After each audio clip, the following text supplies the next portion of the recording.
Setyembre 3, 2023. Unang pagbasa.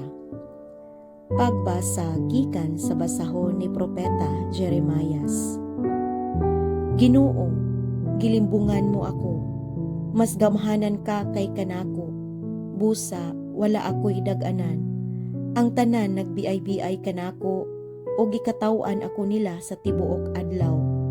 Inigsulti ko, musinggit ako sa pag-ingon, kamatay, kalaglagan.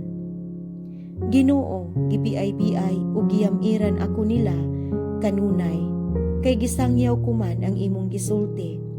Apan kun muingon gani ako, nga kalimtan ko ang Ginoo ug dili na ako magsangyaw sa imong ngalan. Bation ko nga daw kalayo nga nagdilaab sa imong gisulti, sulod sa akong kasing-kasing ug kabukugan. Naluya ako pinugong niini ug dili ko nagayod kini kapugngan. Ang pulong sa Ginoo. Salamat sa Dios. Ikaduhang pagbasa. Pagbasa gikan sa sulat ni San Pablo ngadto sa taga-Roma.